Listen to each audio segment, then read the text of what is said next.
Hello, I'm Mario Toneguzzi with Catholic Spotlight, and joining me today are Augusto Bitter and Jessie McLaughlin, who are members of the Eucharistic Adoration Ministry at St. Michael Catholic Community in Calgary. Thank you both for joining us today. Thank you, Mario. Thank you. Okay, we're going to talk about adoration, and let's start. And maybe Augusto, you can start off with this. Talk a little bit about when we talk about the Blessed Sacrament and why we go there and before it. Uh, can you explain that a little bit as a Catholic? Okay. Let's make it brief if possible, but Jesus told us that he would be with us until the end of times.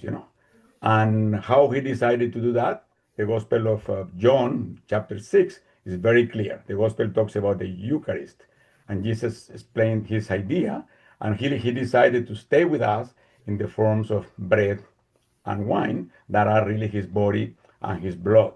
And he decided about that, and the church has been following that after, celebrating the Eucharist, where bread and wine are really converted. Transubstantiated is the really technical word, or the proper liturgical word, that is converted into the real body of Christ and the real blood of Christ.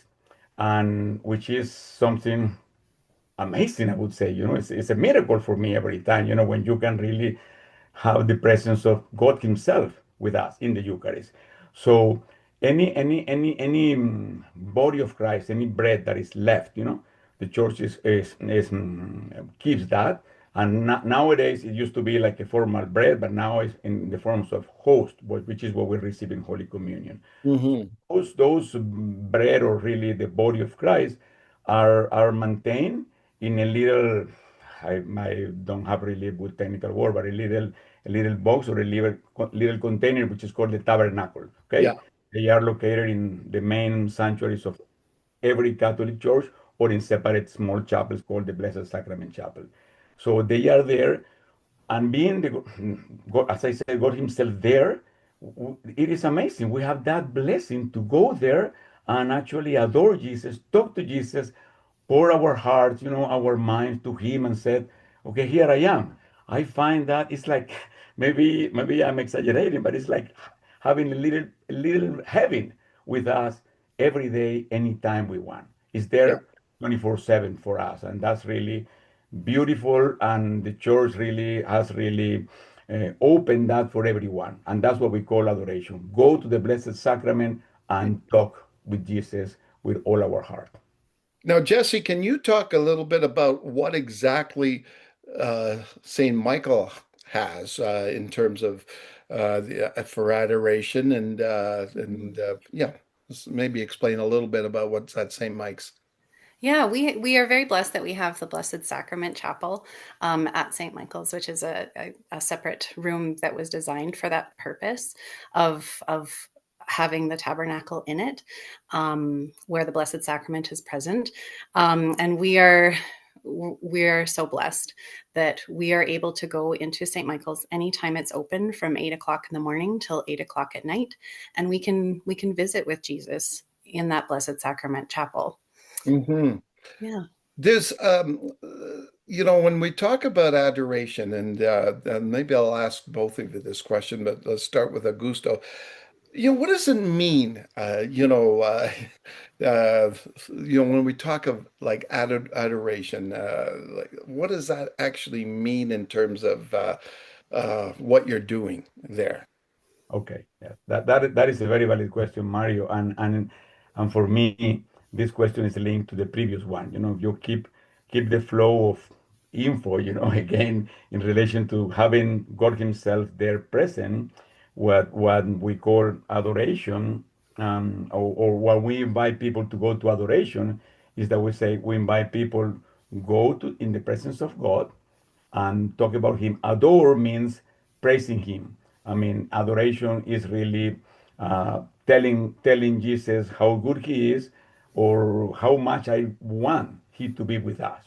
Or, I mean, obviously, we're human beings, and I'm sure every day when we go to the Blessed Sacrament, I always say that we carry a big black sack in our backs, like we full of concerns, worries, Yeah. or joys as well.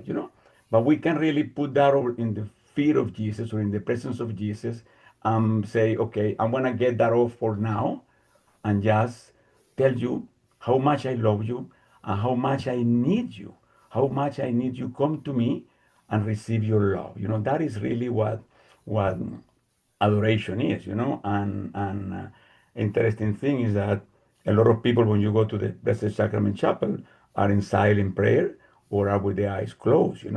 So when you go there, sometimes if you haven't been there before, you feel what's going on here. Nobody's talking, nobody's doing anything, and Yeah, just this.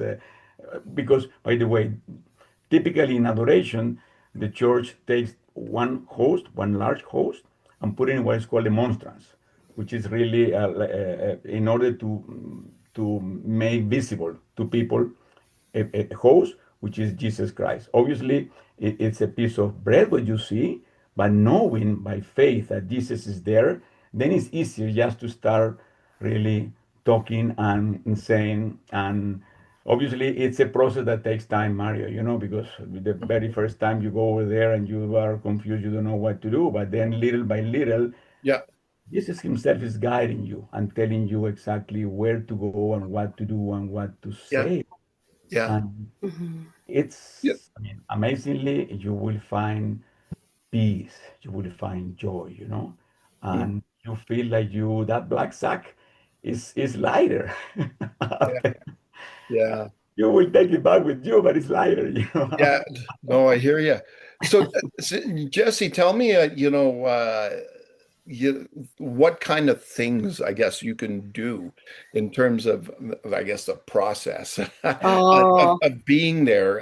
yeah. What I think, a lot of people get maybe not scared, but kind of reluctant because they're thinking, oh, we got to Yeah. do this, and this. Give us a rundown of the types of things people can do when they're in that room. Sure. And I think what you're really hitting on is why I love Eucharistic adoration as a form of prayer, because it is very flexible. Um, I know I was very intimidated the first time I went in because for all of those reasons, I don't know exactly what to do. I don't know what I'm supposed to do. Yeah, Is there a process? Is there something specific? And the answer really is no. Um, what I love about it is that some days I go in and I acknowledge Jesus. First thing I always either genuflect or bow, and I can yeah, say, "I acknowledge you, Jesus, present in the Blessed Sacrament." Um, and and then you can sit, you can kneel in prayer, you can do silent prayer, you can read the Bible, you can meditate on His Word, you can do a whole bunch of things. You yeah, spend your hour with Jesus as if you are talking with a friend. And some days it's going to look one way, and some days it might look a different way. Or there might be different things that you do within however long that period of time is that Mm. that you're there for. yeah. So that's why I like it, is because there is such flexibility, and you can approach Jesus with whatever you have to bring that day. Yeah. Let me ask you a question. So, go ahead, Augusto. Just a quick thing. Everything that Jesse said is exactly as it is, but there are some guidelines that you can use just for starters. Okay, you have Yeah. guidelines that they will help you to go through the process, but that's enough. Okay. Yeah. Okay. So an old friend of mine, years ago told me, he says to me one day, he said, spending an hour in front of the Blessed Sacrament is the best hour you would have in your whole week. Let me ask you both, to start with Augusto, about your experiences doing this. What do you get um, uh, uh, from on a personal side, but also on your faith side of sitting in front of the Blessed Sacrament? Yeah, what that comment that your friend made is something that I always repeat, the hour or maybe in the Blessed Sacrament every week is really the anchor of my week. I need that in order to move forward, in order to have peace, internal peace, and actually to have better clarity. Because I mean, if we have been prepared professionally, we have a lot of tools, in order to manage our time, in order to manage our tasks and all that, and we can do that, right? However, that is one thing. The other thing is spiritually and internally. We can be really CEOs of companies and run, multimillionaires companies, but then, you know, peace, when we talk internal peace and feeling and experiencing the love of God, that is a complete different experience. Mm. As I said, when you start, you are kind of sometimes lost, but little by little, you can get some guidelines and see so some prayers, and you follow that. And it has been a journey for me throughout years, many, many years, and I've been kind of getting or increasing by the grace of God, increasing the love of Jesus. I need to go more. I need more time. I need a little bit of more time. And sometimes I says, oh, I need to tell Jesus this or that. There are some guidelines that say the very first time you just adore Jesus, tell him how great he is and how much how great his love is. Yeah. And you can start really talking about what you have. But then, but the interesting thing, Mario, is that um, maybe we can talk later about some experiences of saints, but then some people feel really the presence of God Himself. Sometimes Mm. I was talking to other people and said you have to open your eyes and you see some faces that obviously have some concern in their faces, because they have some probably worries that are kind of putting that in the hands of Jesus. But sometimes you see faces, Mario, that you see this person is in heaven, has a lot of joy, a peaceful smile that you can, when you see that the first time, I say, Lord, I want that. I Mm. want to feel your presence. I want that. And Yeah. then, and that's why it says at some point you feel like, I said, that sack that you came with, it's lighter, and you can go with the assurance that God is with you.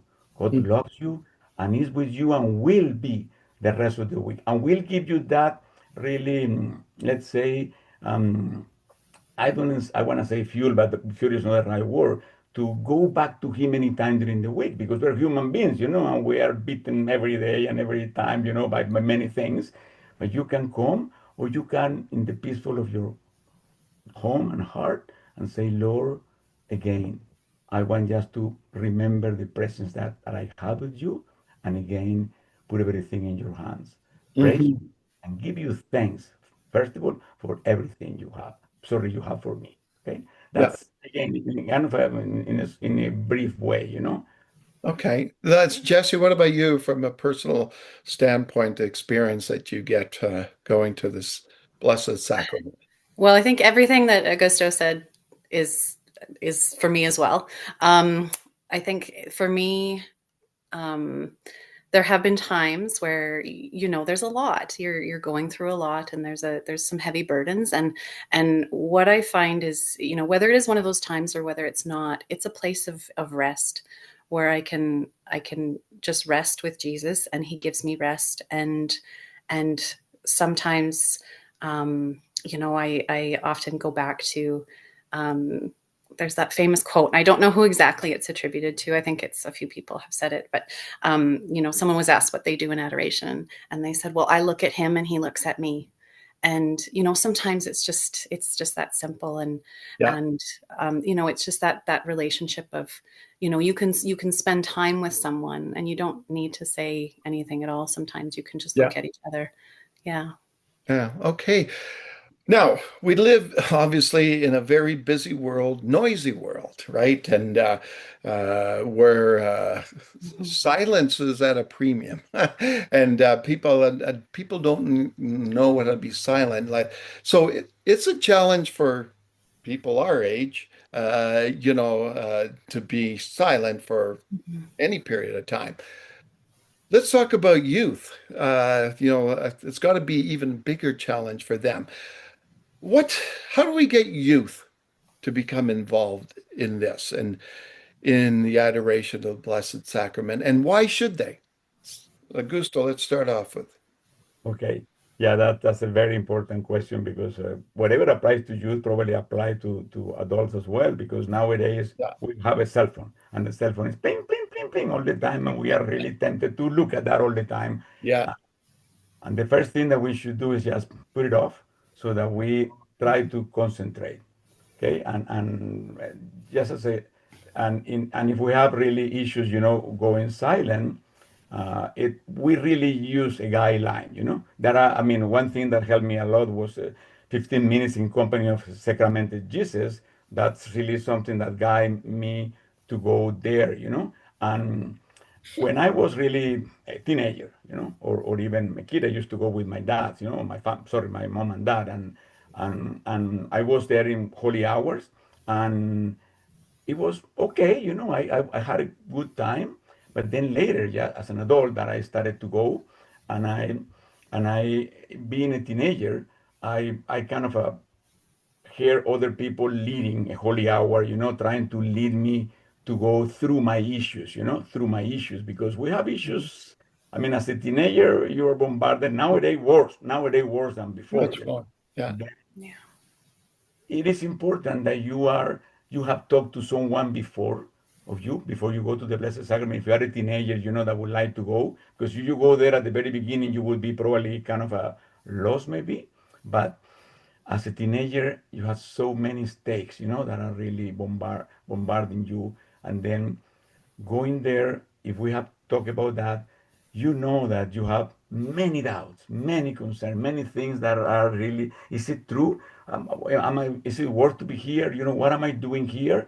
But again, a guideline is very important. You need to start reading something that will guide you through, and then through that, you will go into the right presence of Jesus. Because what is important is that Jesse said, I look at him, he look at me. He is my friend.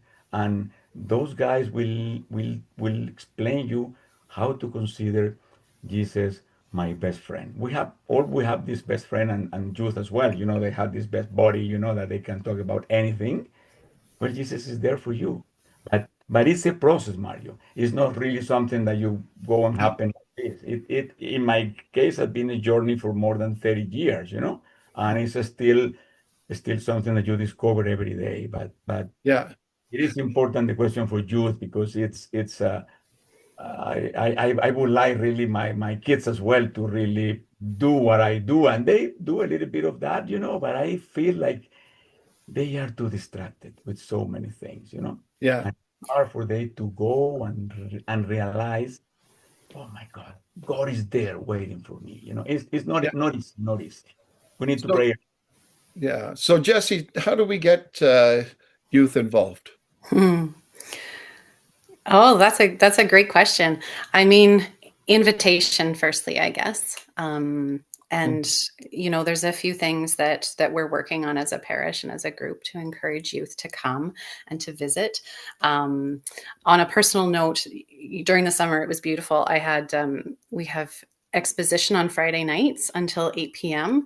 And I Okay. was very blessed that I had three of my godchildren visiting, and I was able to bring them and expose them to Jesus in the Eucharist, in the Blessed Sacrament Chapel, in the monstrance, and it was lovely to have them come, and it wasn't for that long. And I think that's one thing that youth, can kind of become intimidating too, is that even if it's just for a few minutes, Yeah.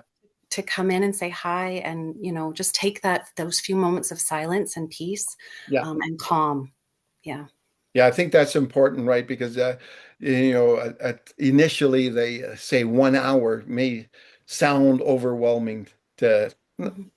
to anybody, really, right? Oh, I'm going to take an hour out of my day and I'm going to be silent. No chance, right? But to even at little bits at a time is extremely important. Now, Mhm. uh, St. Michael's has got an event coming up, October 25th, I believe. Tell me about that and how it relates to this. Yeah, October 25th. So that's our family adoration. That'll be at 10 o'clock in the morning on that day. It's a Saturday. So all families are invited with children of all ages. And yeah, we're really excited to be able to have a holy hour. And again, families are welcome to come at any time. It'll be children bring such a lively spirit to the church, and so we want that with adoration as well. And so that's our goal, is to make everyone feel welcome and be able to adore Jesus together. Okay, wonderful. Augusto. I know that probably it's not easy for families to say what I'm going to do with my kids, my children, 2 years old, 5 years old, that they want to really be running around. We know that, but we Yeah, like that. I mean, Yeah. we want they to be themselves, you know. Yeah. So well, that's why we're going to be doing that in the main sanctuary, but there is a space. And even if they really run, that's the way to adore Jesus, you know. So it's going to be a beautiful time, you know. Yeah, I'm sure that Jesus won't mind. As he said, I imagine all the children that came to Jesus as in his time weren't all just sitting there quietly, right? You said it, Mario. Yes, yes. Okay. Is there anything else that either one of you wanted to mention? Maybe some experiences,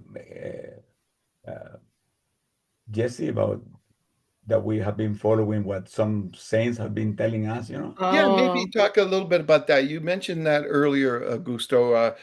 yeah. What experiences some of the saints have had by doing the adoration.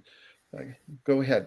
Yeah, and well, we have so many saints. Even Augusto and I were just speaking about this that recently, recent saints that have such a devotion to the Eucharist that is just so incredibly inspiring. A few that you know we think about. Padre Pio, for instance, had a Mhm. profound dedication to the Eucharist. Um, Gemma Galgani is not necessarily a very well-known saint, but she Mhm. was an Italian mystic. She was also a layperson. At right around the turn of the century, she had a lot of health issues, but a lot of her mystical experiences were tied back to her time that she spent in Eucharistic adoration, Mm. in adoration of the Blessed Sacrament. Yeah, Of course, there's also Carlo Acutis. I mean, he's our most recent millennial saint. yeah, yeah. And his dedication and his commitment to the Eucharist as well, through the Eucharistic Miracles website, of course, and his daily. He participated in daily mass and daily Eucharistic adoration. Saint Teresa of Calcutta. I mean, of course, I know she took a lot of her strength, she said, from Mm. from that time that she would spend, Yeah. hours in front of the Blessed Sacrament and encouraging her sisters to do the same. And that was what she needed to give her the strength for her compassion and her service to others and the poor. And Saint Pope John Paul II as well, just Mm. an amazing dedication to the Yeah, Eucharist. yeah. Yeah, making time, no matter where he was, what he was doing, to spend time with Jesus in the Mhm. Blessed Sacrament. So yeah, lots of inspiration that we can take. Yeah. Absolutely. Okay. Well, and Gusto? Just one thing. There has been many miracles, you know, throughout the history of the church with the Blessed Sacrament present. You know that during consecration, you know, the host has been really bleeding, which is Yeah. amazing. I don't want to really talk too much about that, you know, but there are testimonies, and Carlo Curis that Jesse just mentioned. He dedicated his short life, 15 years only, you know, to actually compile all those miracles, and the information is available in internet, and you can see the congruency in all those miracles, you know, in relation to leading us to know, wow, this is real. Mm. Jesus is there, and his blood is real. And Yeah. it's so it's just another piece of information that is too much to be getting into detail right now, you know, but it's anyway, it's another important thing to mention. Okay, wonderful. Well, thanks so much, both of you, for taking the time. Well, Thank you, Mario. you for taking the time to talk to us, you know. Okay, wonderful. That was Gusto Bitter and Jessie McLaughlin, who are members of the Eucharistic Adoration Ministry at St. Michael Catholic Community in Calgary. I'm Mario Toneguzzi with Catholic Spotlight. Thanks for joining us today.